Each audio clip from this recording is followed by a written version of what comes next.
गोद में कन्हैया जी को लिटा लिया। मैया यशोदा ताजा ताजा माखन खिला रही है, ताजा ताजा माखन खिलाती यशोदा मैया, भगवान खाते। आज भगवान को लगा कि मैया की थोड़ी परीक्षा कर लो, भगवान की थोड़ी परीक्षा हो जाए। यशोदा मैया परीक्षा कर क्या देगी? इधर यहां मक्खन दही का मटका, उधर दूध की मटकी। भगवान की लीला हुई, चूल्हे में आग जला दी परमात्मा ने अपनी माया से। दूध गर्म हुआ, उफनने लगा। मैया को भगवान ने संकेत किया, मैया नुकसान हो गया तेरा, दूध उफन गया, भाग। परीक्षा ले रहे थे, मैया दौड़ी तो कन्हैया को पटक दिया गोद में से धरती में। गरम गरम मटकी को उठाया, उंगलियां जल गईं, हाथ से मटकी छूट गई, दूध भी फैल गया। भगवान ने पैर का सहारा मारकर दही की मटकी को भी लुढ़का दिया। दूध और दही दोनों आंगन में। यशोदा को बड़ा क्रोध आया। यशोदा को अब लगने लगा कि कृष्ण धीरे धीरे उन्माद कर रहा है, बिगड़ रहा है। जब से गांव में गया है उन बच्चों के साथ में, तब से इसका सारा जीवन स्वभाव बदल गया है। कहीं मेरा बालक बिगड़ ना जाए, तो मैया ने आज ही दंड देने का योजना बना ली। पहली गलती पर ही मैया ने दंड की योजना बनाई, हाथ में छड़ी उठा ली, डराने लगी, कन्हैया भाग गए। आप सबको ये तो सीखने को मिल ही रहा है। पहली गलती को माफ करने का विधान तो है, पर पहली गलती कहीं जीवन की सबसे बड़ी गलती न बन जाए, इसीलिए पहली गलती पर भी टोकना चाहिए, रोकना चाहिए। अनदेखा मत करो, माफी दे दो, पर टोको जरूर। बालक को यह एहसास होना चाहिए कि मां को पता चल रहा है मैं क्या गलत कर रहा हूं। मेरी कोई भी मनमानी मां से छुप नहीं सकती, ये बालक को भय होना चाहिए। उससे बड़ा लाभ मिलेगा, बड़ा सुकून आएगा, बड़ी शांति मिलेगी, बड़ा सुख मिलेगा। सदगुरु भगवान सुखदेव राजा परीक्षित को कहते हैं, राजन आज यशोदा मैया ने छड़ी से कृष्ण को दंड देने की योजना बनाई, भाग रही है, वो भाग रहे हैं। सुखदेव जी ने कहा कि भगवान हाथ नहीं आए। अंत में मैया थक गई, निर्बल पड़ गई। जैसे ही मैया ने अपना बल बताया, मैं अब भाग नहीं सकती, कान्हा हे पुत्र तू मेरे हाथ नहीं आएगा तो मैं कैसे तुझे समझाऊंगी, डांटूंगी। मैया का समझ गए भाव भगवान के। मैया निर्बल हो गई, लौट के आ गए, मैया के हाथों में स्वयं बंधने लगे। मैया बांध कर सजा देने की योजना बनाने लगे। बांधे बार बार, कहते ही 2 अंगुल रस्सी छोटी पड़ जाती।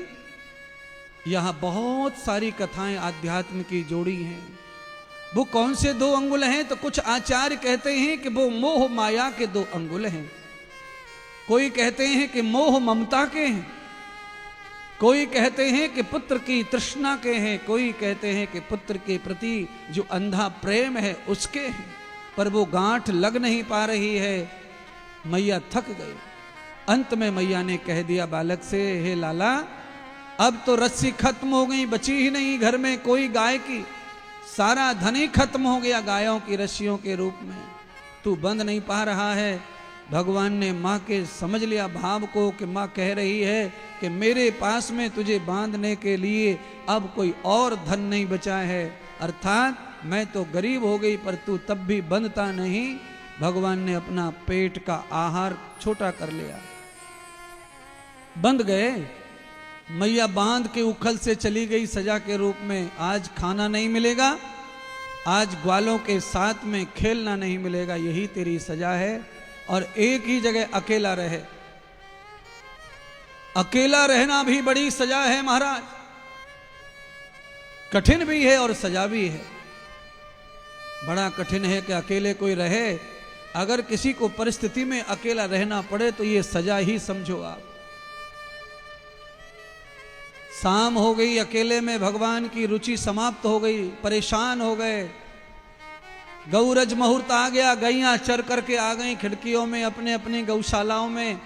तभी ग्वालों ने आवाज दी, कान्हा सब गायें गौशाला में आ चुकी हैं, यमुना का तट खाली हो गया है, आ जाओ चलो अपन क्रिकेट खेलेंगे, गेंद खेलेंगे। भगवान ने भी कहा, अरे श्रीदामा आज मैं आ नहीं सकता, मैया ने मुझे दंड दिया है तुम्हारे साथ नहीं जाने का, नहीं खेलने का, इसलिए आज मुझे माफ करो, तुम जाओ और खेल के आओ। मुदमंगल कहते हैं, कान्हा तुम नहीं जाओगे तो हम कैसे खेलेंगे, तुम्हारे बगैर दुनिया का कोई खेल होने वाला नहीं है, तुम आ जाओ। कान्हा ने समझ लिया, जो जान गया है इस बात को कि भगवान के बगैर दुनिया में कुछ होने वाला नहीं है, तो फिर हमें उसके साथ जुड़ना है। भगवान जुड़ गए ग्वाल वालों के साथ, खींच लाए उखल को। दरवाजे पर आकर उखल फंस गया। अर्जुन के वृक्षों में भगवान ने जोर लगाकर खींचा, दोनों वृक्ष ही उखाड़ दिए। यहां सुखदेव जी ने कहा कि यशोदा ने लाला को दंड देने के लिए नहीं बांधा था, ये तो भगवान स्वयं नारायण ने कुबेर के पुत्रों का उद्धार करने के लिए, नारद के वचन को पूरा करने के लिए मैया से बंधने का स्वयं नाटक किया, लीला की। जैसे ही अर्जुन का पेड़ उखड़ा, उसमें से कुबेर के पुत्रों का जन्म हुआ। नल कुबेर और मणिग्रीव निकले, आवाज लगाई, बाबा भागो, कान्हा दब गया, पेड़ के नीचे भागो। नंद भाग कर आए, जल्दी से लाला को खोल करके गोद में उठाया। बाद में वृक्ष धरती पर गिरे, तब नंद ने पूछा, तुम कौन हो जो वृक्ष की योनि में चले गए थे और आज मुक्त होकर के दिव्य देव लग रहे हो। तब दोनों ने कहा, हे नंद बाबा, हम कुबेर देवता के पुत्र हैं। हम दोनों भाइयों को सरोवर में स्नान करते नारद जी ने श्राप दे दिया था। तो कहा, श्राप क्यों? तो कहा, हम नग्न स्नान कर रहे थे, अपमान कर रहे थे तीर्थ का, सरोवर का। तो नारद जी ने हमें श्राप दिया कि बिना इंद्री का तुम्हें अवतार लेना पड़ेगा, जन्म लेना पड़ेगा वृक्ष की योनि में। हम रोने लगे तो फिर नारद ने कृपा की कि इस अपराध का दंड तो तुम्हें मिलेगा, मेरे वचन का फल तो भोगना पड़ेगा। पर मेरे परमात्मा नारायण जब कृष्ण लीला करके उखल की लीला कर रहे होंगे तो उनके उखल की लीला में भगवान के उखल का स्पर्श होने पर ही तुम्हारा उद्धार हो जाएगा। आज वही उद्धार भगवान की लीला से हमारा हुआ है। हम पापी थे, भगवान के स्पर्श से हमारा उद्धार हो गया है। तात्पर्य क्या है जरा समझ लो। तात्पर्य यह है कि कोई महापुरुष जो संध्या उपासना नियम से करते हैं, उनके शरीर का स्पर्श तो उद्धार का कारण है ही, पर उनके अंग से कोई भी चीज हमें प्राप्त होती है, चाहे उनका श्रृंगार है, वस्त्र है, पादुका है, चप्पल है, हमारे कहें कि उनके शरीर का कोई रोमा, कोई बाल भी हमें हाथ लग जाए तो उसको भी हृदय से लगाकर संभाल लो, उसमें भी कल्याण छुपा है, उसमें भी उद्धार छुपा है।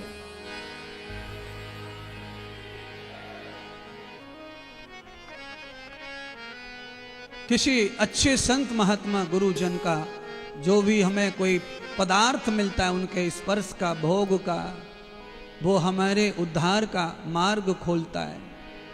भगवान के स्पर्श से उस लकड़ी के उखल ने जीवित कर दिया, पेड़ में से लकड़ी ने जीवंत चेतन बना दिया। कुल मिलाकर इस कथा का दूसरा भी भाव है। दूसरा भाव यह है कि पाप कर्मों के कारण अगर हम पेड़ बन जाते हैं, वृक्ष की योनि में चले जाते हैं और हम पश्चाताप करते हैं कि हमें ये दंड जो दिया है कर्मों का, इसे हम भोगने को तैयार हैं, पर एक बार हमें फिर से मनुष्य बना देना, दूसरी बार हम आपका भजन ही करना चाहते हैं, तो भगवान आपकी मदद करते हैं। फिर वो पेड़ की योनि में तो आपको भेज देते हैं, पर उस पेड़ को किसी धाम में, तीर्थ में, मंदिर में, आश्रम में पैदा कर देते हैं, जिससे वो कीर्तन भजन सुनते सुनते अपने सारे पापों से मुक्त हो जाता है। इसीलिए बहुत पुराने पुराने मंदिर, आश्रम ऐसे जिनमें पेड़ हैं, उन पेड़ों की भी पूजा हो रही है धीरे धीरे। बताओ, पेड़ की पूजा शुरू हो जाती है, मंदिरों में परिक्रमा शुरू हो जाती है। अब भांडीर वन में जाइए, बंसी बट पे जाइए, वहां पीपल की पूजा हो रही है, बट वृक्ष की पूजा हो रही है। कदम का पेड़ है, उसकी पूजा हो रही है, लोग कान लगा के सुनते हैं। वो कहते हैं देखो इसमें बांसुरी बज रही है, भगवान की संगीत आ रहा है, गीता सुना रहे हैं भगवान। लोगों को अनुभव होता है, सुनते हैं तो लोग ध्यान लगा के। कितना सही है, बात वो नहीं है। बात यह है कि आज भी किसी को भरोसा है कि पेड़ बोलता है, बस इतना हम तो मानते हैं। पर वो पेड़ सब तो कोई बोलता नहीं है, एक ही पेड़ बोल रहा है। सारे पेड़ों में वो लक्षण नहीं है, नहीं आएंगे। जैसे सभी मनुष्य कथा नहीं कह सकते, सारे मनुष्य गा नहीं सकते, ऐसे सभी पेड़ भी नहीं बोल सकते और सब पेड़ पूज भी नहीं सकते। जिन पेड़ों के नीचे कभी किसी ने भजन किया होगा वो पेड़ जरूर पूजेगा कभी न कभी, ये ध्यान रखना। जिसने भजन किया है उस भजन करने वाले की छाया हमें प्राप्त हो गई है तो हम भी कभी न कभी जरूर पूजेंगे। तुम सब भी सुन लो इस बात को। जोगन भेष बनाया, अरे सवरिया तेरे लिए जोगन भेष बनाया, हरि बोल। सवरिया तेरे लिए जोगन भेष बनाया, सवरिया तेरे लिए जोगन भेष बनाया। ओ जोगन भेष बनाया, जोगन भेष बनाया, जोगन भेष बनाया, सवरिया तेरे लिए जोगन भेष बनाया, सवरिया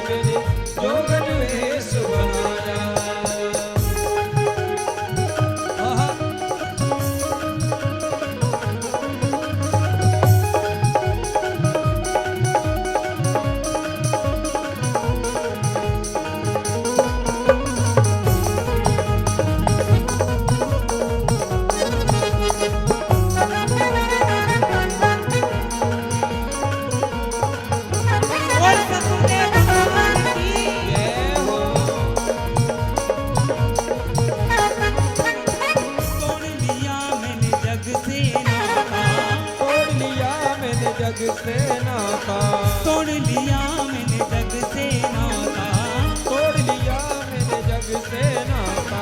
तेरे सिवा कोई नजर न आता, तेरे सिवा कोई नजर न आता, तेरे सिवा कोई नजर न आता, तेरे सिवा कोई नजर न आता। तू दिल बीच समाया, तू दिल बीच समाया, तू दिल बीच समाया, तू दिल बीच समाया। सवरिया तेरे लिए मैंने जोगन भेष बनाया, कन्हैया तेरे लिए मैंने जोगन भेष बनाया। सवरिया तेरे लिए मैंने जोगन भेष बनाया, सवरिया तेरे लिए मैंने जोगन भेष बनाया।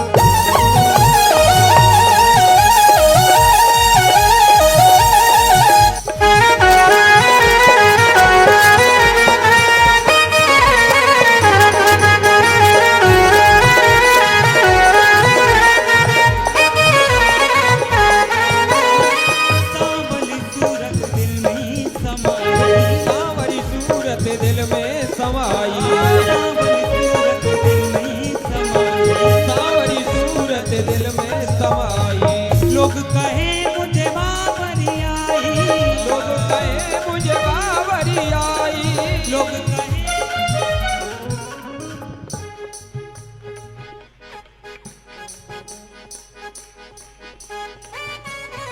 बीच में ने सुस्ती सी दिख रही है बीच में। बीच वालों, इसील में बीच वाले को ने कम प्यार मिले, बीच के छोरा है। तेरे लिए बाबा, तेरे लिए मैंने जोगन वेश बनाया सवरिया,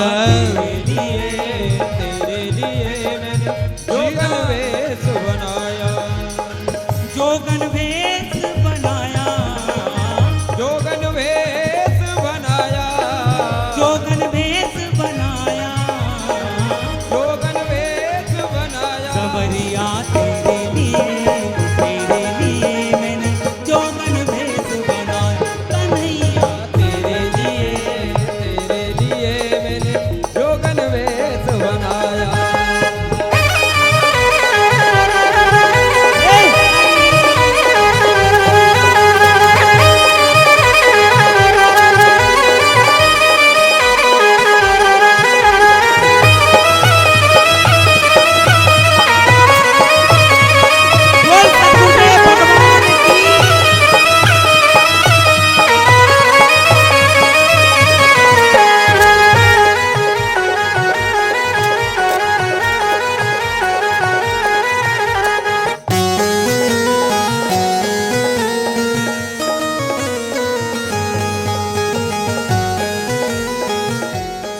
लाला ने कहा धमकाए कम कर ले यार,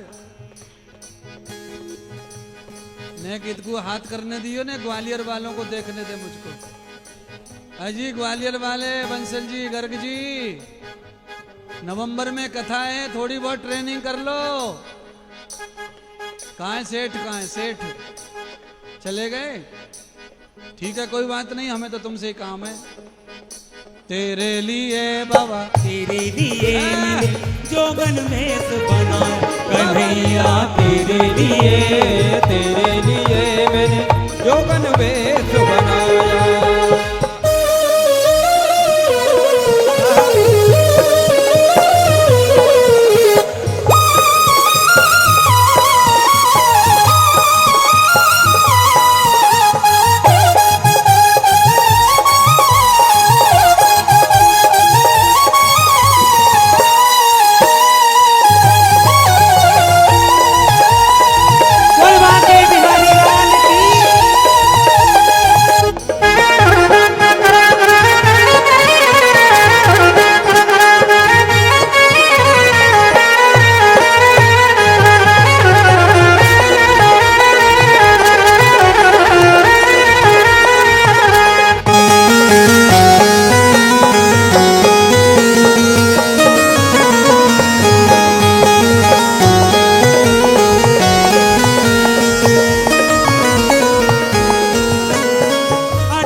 अटक गए तेरे नैनों से नैना, अटक गए तेरे नैनों से नैना। मेरे पिया मेरे दिल में ही रहना, मेरे पिया मेरे दिल में ही रहना, मेरे पिया मेरे दिल में ही रहना, मेरे पिया मेरे दिल में ही रहना। ऐसा दिल को चुराया, ऐसा दिल को चुराया, हो तूने ऐसा दिल को चुराया, तूने ऐसा दिल को चुराया। सवरिया तेरे लिए मैंने जोगन वेश बनाया, सवरिया तेरे लिए मैंने जोगन वेश बनाया। हो जोगन वेश बनाया, जोगन वेश बनाया, जोगन वेश बनाया, जोगन वेश बनाया। सवरिया तेरे लिए मैंने जोगन वेश बनाया, सवरिया तेरे लिए मैंने जोगन वेश बनाया। सवरिया तेरे लिए मैंने जोगन वेश बनाया, सवरिया तेरे लिए मैंने जोगन वेश बनाया। सवरिया जोगन वेश बनाया, कन्हैया जोगन वेश बनाया, सवरिया जोगन वेश बना। बोली श्री कृष्ण भगवान की जय हो। दामोदर भगवान की जय हो। जय जय श्री राधे। बोलिए सद्गुरुदेव भगवान की जय। मत्सक्षलो प्रियते माधवम। आज भगवान ने अद्भुत लीला का दर्शन करवाया। यशोदा मैया मक्षक सलम। जैसे ही यशोदा मैया को पता चला कि दरवाजे पे हादसा हो गया, कृष्ण उखल को लेके बाहर खींच के भाग गया है और चीख पुकार मची है। दौड़ कर आई तो नंद की गोद में थे लाला। पेड़ गिरे पड़े थे, दोनों देवता खड़े थे। नंद जी ने यशोदा मैया को डांट दिया। कैसे डांटा तो कहा मक्षस्थलो योग माधव। तुमको इतना तो ध्यान रखना चाहिए था कि बालक का क्या हो सकता था। बांध के सीधा चली गई। दंड दिया है तो कम से कम बालक का ध्यान रखना चाहिए। कैसा ध्यान? तो कहा कुम्हार की तरह। गढ़ा अच्छा बनाने के लिए कुम्हार गीली मिट्टी को हाथ में रख के लकड़ी के धोड़ी से पीटता है, ऊपर से पिटाई करता है उसके उन्नति विकास और सौंदर्य के लिए, पर अंदर हाथ लगा के रखता है कहीं ज्यादा चोट ना लग जाए। और तुम तो ऐसी हो गई कि छोरा को बांध बूंद के चली गई अकेला छोड़कर। ये तो बहुत गलत है, ऐसा नहीं चाहिए। छोटे बच्चे को 5-6 साल तक के बच्चे को भी अकेला घर में छोड़कर ज्यादा दूर तक नहीं जाना चाहिए। फिर क्या होता है? यही होता है जो हो गया। एक माँ जो है बाजार में सब्जी खेलने खरीदने चली गई, उसका 3 साल का बच्चा है ना, छजली से नीचे खिसल गो खेलते खेलते। अब छजली कौन सी थी? 9 मंजिल ऊपर, बंबई का दिखा रहे थे न्यूज में। और बाहर से दरवाजा नहीं ताला लगा के चली गई। तो ऐसी गलती अब कोई और ना करना तुम में से। 2-4 मीटर 2-4 फुट की दूरी रहे तो ठीक है बच्चे की, पर इतनी दूरी नहीं कि ताला डाल दिया कि सो रहा है, जब तक तुम्हें आ जाऊंगी।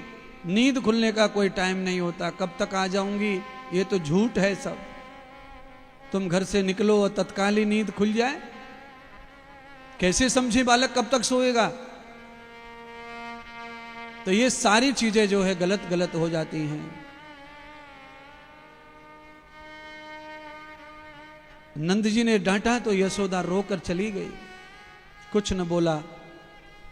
भगवान जान गए।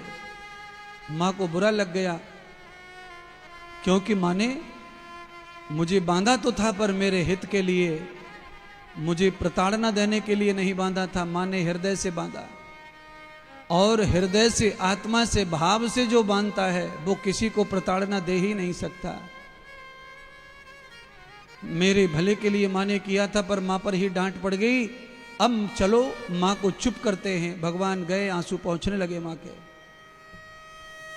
अब आप देखिए, 5-6 साल का बालक इस बात को भली भांति जानता है कि मां ने मुझे मारा, डांटा, जो कुछ किया वो मेरे भले के लिए किया। मां पर डांट पड़ गई फालतू में, तो अब मुझे मां को ही मनाना चाहिए। अरे भगवान, सब घरों के बालक अगर ऐसा समझ लें तो कोई भी अपने माता पिता पे क्रोध नहीं करेगा, ईर्ष्या नहीं करेगा। गांठ मार के बैठ जाते हैं बच्चे। अब तो मम्मी ने ढंग से डांट दिया, पापा ने, तो फिर गांठ मार लेते हैं। वो निकलता नहीं है। माता पिता को भी पड़ोसी की तरह देखने लग जाते हैं फिर विचारों से। ना बाबा ना, ऐसा मत करो। माता पिता की डांट, धमक, चांटा, जो कुछ है वो सब वरदान के रूप में तुम्हारे लिए आ रहा है, उसे वरदान समझ कर ही लो। गांठ मार के मत बैठो।